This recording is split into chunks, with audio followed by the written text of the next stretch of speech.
제가 운영원장 때 잠깐 했던 얘기인데 그냥 살아냈어요. 그래서 제가 그때 내가 이 고비를 넘기고 나면 이거를 언젠가 다 밝히겠다. 많은 분들이 저한테 연락을 해주시는 거예요. 주아야, 사실은 나도 이혼했어. 그 얘기 듣고 화가 나는 거예요. 아이가 망가지는 걸 보니까 더 이상은 안 되겠더라고요. 부모로서. 부모로서도 그렇고 들었어.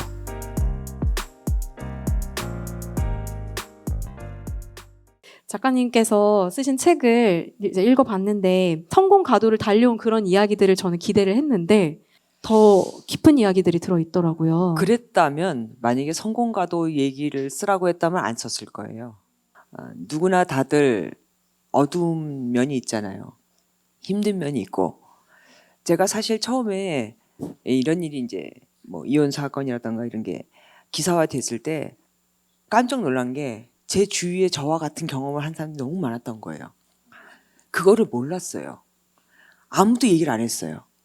제가 반짝거리는 사람인 줄 알고 쟤한테 얘기해봤자 내 얘기는 먹히지 않을 거야 라는 생각을 했는 건지. 그런데 제 사건이 보도가 되고 나서 많은 분들이 저한테 연락을 해주시는 거예요. 그러면서 주아야, 사실은 나도 이혼했어. 사실은 나 지금 별거 중이야. 그 얘기 듣고 화가 나는 거예요. 나는 그동안 이 사람하고 굉장히 가깝다고 생각하고 있었는데 이 사람은 나를 한 단계 더 거친 사람으로 봤구나. 그리고 따지기도 했어요. 왜 그랬냐고. 그랬더니 저한테 그 사람이 하는 말이 이거였어요. 책에도 잠깐 썼지만 사회생활을 하는 데 있어서는 이럴 수밖에 없다. 왜냐하면 사람들이 나를 일하는 한 사람으로 보지 않고 이혼한 여자, 남편이 없는 여자, 그러니까 함부로 접근해도 되는 여자로 알고 그렇게 인식하는 게 싫다라고 얘기를 해주더라고요. 그래서 제가 그때 나는 내가 이 고비를 넘기고 나면 이거를 언젠가 다 밝히겠다. 그래서 이런 사람도 얼마든지 성공할 수 있고 반짝거릴 수 있다는 걸 보여주겠다. 이런 아픔이 있는 다른 사람들이 얼마든지 내 얘기를 할 수 있게끔 사회를 바꾸고 싶다는 꿈을 꿨었어요. 그 중에 하나가 이제 책으로 나온 거죠. 그 몽키티 루피라는 닉네임께서 주신 질문인데 꽁꽁 얼어붙은 한강 위를 한강 위로 고양이가 걸어갑니다. 이게 책 제목이잖아요. 질문은 이거였어요. 꽁꽁 얼어붙은 한강 위를 힘겹게 걸어가는 고양이들에게 해주고 싶은 말은 이게 질문인데 제가 받아들이기로는 이거 약간 의인화해서 이제 힘든 상황 혹시 책 제목을 그런 의미로 지으신 건지 제목의 의미와 힘든 분들한테 한마디 부탁드릴게요. 아무래도 꽁꽁 얼어붙은 한강이라고 하지만 언제 녹을지 모르는 한강일 수도 있어요. 그렇잖아요. 저는 위태위태하게 봤거든요. 물을 찾는 고양이보다는, 그래서 안전하게 가는 고양이보다는 언제 빠질지 모르는 고양이로 저는 인식을 했고, 내가 지금 서 있는 곳이 굉장히 단단해 보일지라도 이게 언제 빠질지 모르는, 언제 금이 갈지 모르는 얼음판 위일 수 있다는 생각을 했거든요. 그런 의미였군요. 네. 네. 몰랐네요. 그런 의미인지. 그래요? 저는 최근에 이게 밈이었잖아요. 그래서 이 네. 고양이 근황이 또 전해진 거 아시나요, 혹시? 이동학 기자가 뭐냐면 카메라 기자예요. 이동학 카메라 기자가 그 고양이를 데려다가 키우고 있죠. 네. 이제 많은 분들이 김주아 앵커라고 하면은 뉴스를 진행하는 모습, 완성된 모습부터 이제 떠올리기 마련인데 사실 그 모습은 한 번에 된 게 아니라 끊임없는 노력과 시간으로 만들어 가신 거잖아요. 그 어느 순간부터 앵커라는 꿈을 키워 오셨는지 궁금합니다. 저는 어릴 때부터 꿈꾸는 걸 좋아했거든요. 그러다가 꿈이 점점 발달을 해서 나중에 내가 되고 싶은 사람을 꿈을 꾸는 거예요. 제가 처음부터 앵커가 꿈은 아니었지 않겠습니까? 네. 예전에는 여군이 꿈이었던 적도 있었어요. 그 여자 제군 제복 어울려요. 입는 게 너무 어울려요. 그렇죠. 그러다가 이제 앵커가 되는 꿈을 꿨죠. 근데 앵커가 되는 꿈을 꾸니까 굉장히 구체적인 꿈을 꿨다고 말씀드렸잖아요. 웬만한 사건 사고는 제가 다 거쳤어요. 꿈에서. 시뮬레이션을 통해서. 혹시 여기 아시는 분 계신지 모르겠는데 내 귀에 도청장치가 있다. 아시는구나. 나이대가 보여요. 예, 그런 꿈까지. 그러니까 내가 뉴스 앵커로서 진행하고 있는데 뛰어들어오는 거예요. 약간 정신 이상한 분이 뛰어들어오면서 내 귀에 도청장치에다 그러면 나는 어떻게 해야지. 내가 기침을 했을 때 어떻게 해야지. 별의별 상상을 다 하는 거예요. 시뮬레이션을 다 해보는 거예요. 그래서 제가 뉴스를 하면서 사고가 거의 없었어요. 왜냐면 사고가 나죠. 뉴스 생방송이니까. 뭐 어떨 때는 날씨가 연결을 안 됐다가도 어떨 때는 또 중계차가 연결이 됐다가 끊겼다가 하기도 하고. 그런데 저는 한 번도 당황을 해본 적이 없어요. 그 꿈을 너무 많이 꿨거든. 시뮬레이션을 너무 많이 해봤거든요. 그런데 제가 하나 안 꿔본 꿈이 있어요. 결혼 꿈. 저는 비혼주의자였거든요. 결혼을 하면은 어떻게 해야지? 이 사람이 이렇게 했을 때 내가 어떻게 해야지? 이런 꿈을 꿨으면 제가 지금 이 상태까지는 안 됐을 것 같긴 한데 아예 안 꿔봤어요. 그쪽으로는. 그러다 보니까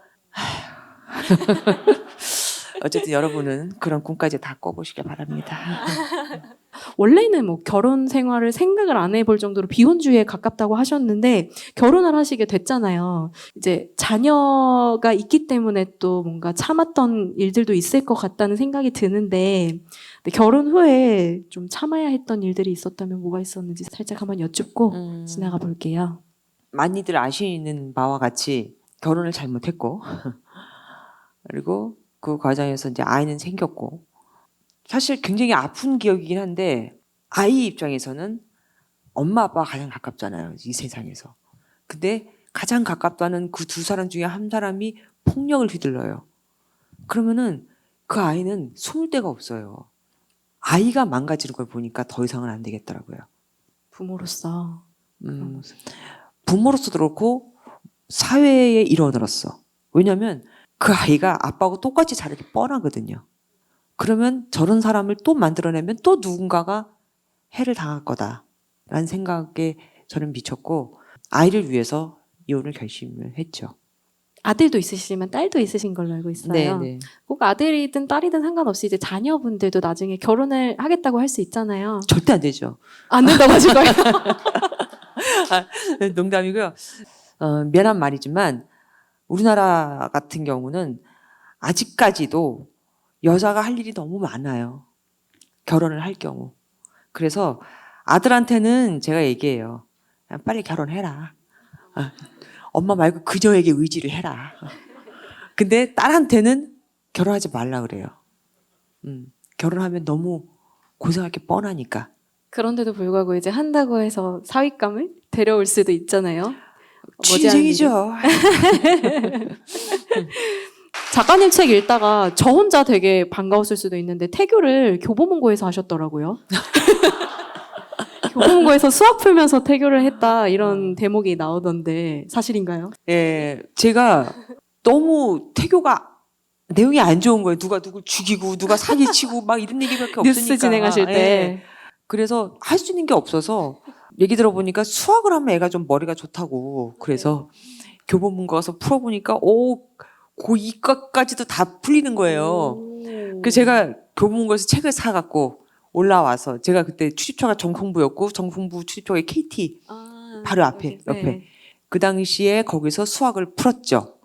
아이가 머리가 좀 좋나? 그건 잘 모르겠어요. 그런데 둘째 때도 제가 이제 태교를 그렇게 해보겠다고 가서 보니까요. 야, 중성 거도 안 풀리는 거예요. 그래서 이제는 셋째는 절대로 안 낳기로. 앵커 김주아 아나운서분께 여쭤보고 싶었던 게 뉴스를 어떻게 봐야 되는지 한번 여쭤보고 싶었거든요. 한번 아주 좋은 질문이세요. 예. 저는 아직까지도 20 몇 년간 습관 때문에 새벽까지 뉴스를 다 보고 잡니다. 예전에는 이제 종편 4사를 제가 콕 집은 이유는 골고루 있기 때문이에요. 빨간색과 파란색이 골고루 있기 때문입니다. 예.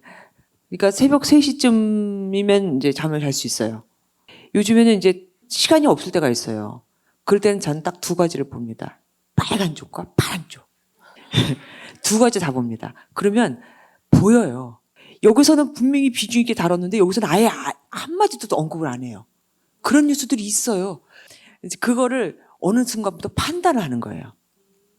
책을 읽을 때도 그렇잖아요. 처음에는 그냥 이 책 내용이 다 내게 되잖아요. 아, 그렇지. 근데 이 관련된 책을 여러 권 보다 보면 비판이라는 게 생겨요.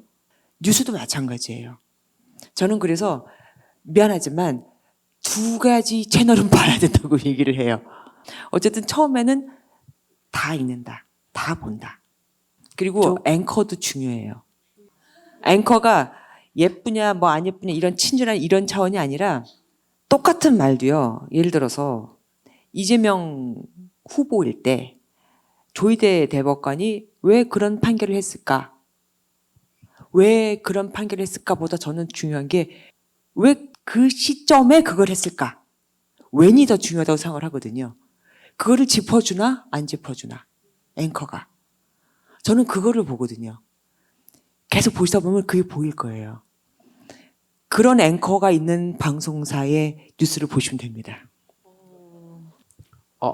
안녕하세요. 김주환 아나운서님 만나서 반갑습니다. 반갑습니다. 저 김주환 아나운서님을 보면요. 그 요즘 여자 아나운서들이랑요, 뭐 기상캐스터를 보면요. 김주환 아나운서님 발끝을 못 따라잡는다고 생각이 듭니다. 원탑 앵커이자 그 여자들의 아이콘이라고 정말 생각이 들어요.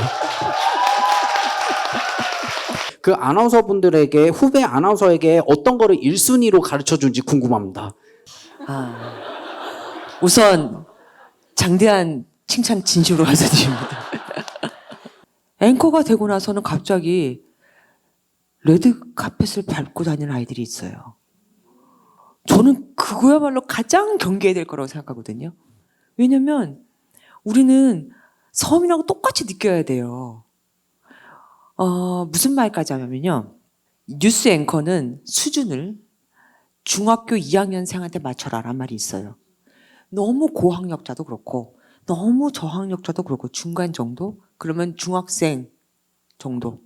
여기에 맞추라는 말이 있어요. 그런데 미사여구를 막 쓰는 거예요. 사자성어를 막 남들이 모를 만한 거 막 나만 아는, 내가 굉장히 똑똑한 걸 티내기 위해서. 그런 사람들이 있어요. 저는 웬만하면은 사자성어 아주 자주 쓰는 거 말고는 다 풀어서 썼어요. 누구든지 내 뉴스를 듣고 뭐라고? 라는 말을 안 듣기 위해서. 뉴스를 듣는데 다시 찾아보면 말이 되겠어요? 안 되죠.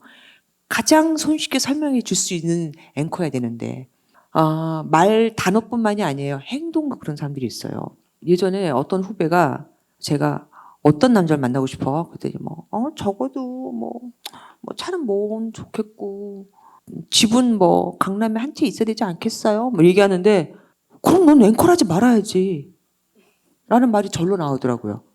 제가 늘 얘기하는 이해인데 버스를 타보고 버스비가 얼마인지를 알고 요즘은 이제 뭐 카드로 하니까 잘 몰라요. 그렇지만 내가 이번에 버스비가 100원씩 오르면 내가 한 달에 얼마가 더 들고 이걸 계산해 봐야 되는 사람들이 우리나라에 굉장히 많아요. 그리고 그런 사람들이 이 뉴스에 관심이 있고 근데 나는 거기 관심이 전혀 없어요. 그냥 버스비가 오른대요 라고 말해버릴 수 있는 사람이라면 저는 앵커를 하면 안 된다고 보거든요.